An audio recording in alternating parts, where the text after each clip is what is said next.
Hey, you. Yes, you. When was the last time you checked your cholesterol? Not your weight, not your steps, not your screen time, your cholesterol. Yes, I am talking about that number that we all need to talk about today. If your answer is, I don't remember, we need to talk. So before I go any further, this is for education only and not medical advice. Talk to your doctor for care specific to you. So today we are going to break down the words that belong in a spelling bee. Your kid would come back from school and say, "Hey, how do you spell dyslipidemia?" Something that would come straight out of spelling bee. Well, let me explain what that dyslipidemia is, but I promise it actually is very simple. What is dyslipidemia? Well, all it means is your blood fats are out of balance. That's about it. Let me give you a moment to absorb that.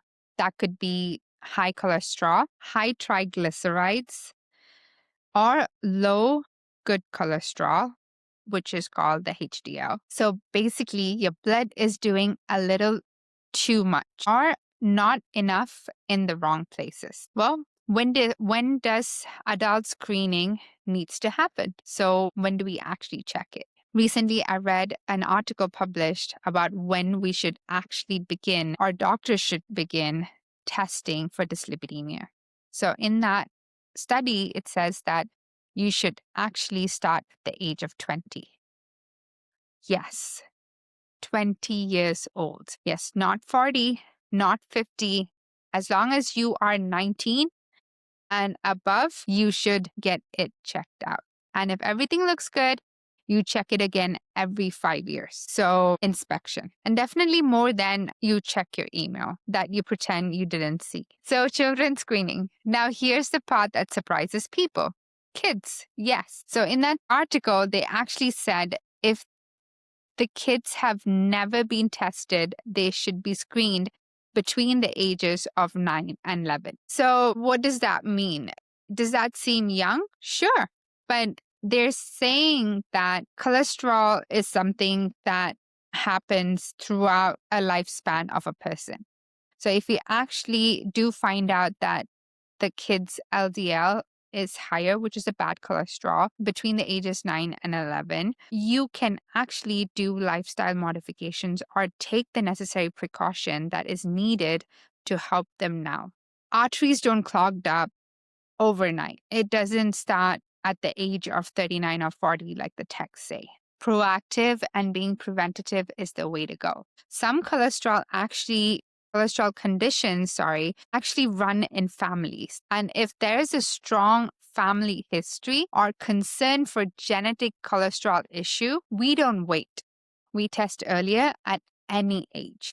So why does this matter? Now, here's the catch. Dyslipidemia doesn't show up with symptoms. No warning signs, no red flags, no dramatic entrance. It just quietly builds. Think of it like, for example, like a kitchen sink. Say you keep pouring grease down the drain. Well, everything seems fine today. It's just once, right? Until one day you open the sink and the water keeps backing up and you're like, what do I do now? And nothing moves.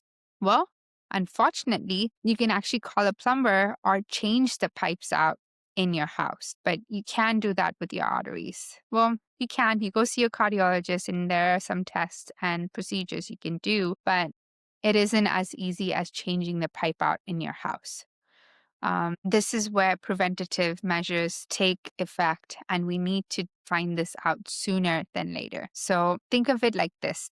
Don't look at a doctor's visit as finding out as if it's a death sentence. Look at it as a proactive and an investment in your longevity. This is how you protect your future, your energy, your mental space, and your protected time with your family. And honestly, your ability to enjoy life without limit. So because when you catch things early on, you don't have to live in fear.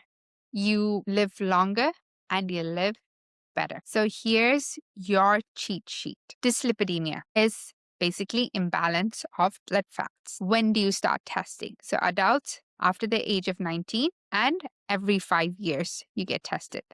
Kids, you do it once between 9 to 11. Talk to your pediatrician for your kids.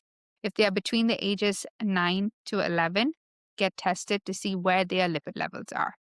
Because you're always doing everything as a parent to protect their future, as I am for mine. If there is higher risk, you may have to test earlier, but that's a conversation again you want to have with your pediatrician or your primary. So this is not to make you afraid. Knowledge is empowerment. A life well lived isn't just luck. It is well planned. So let us help you. If at all you learned anything from this video, plan ahead.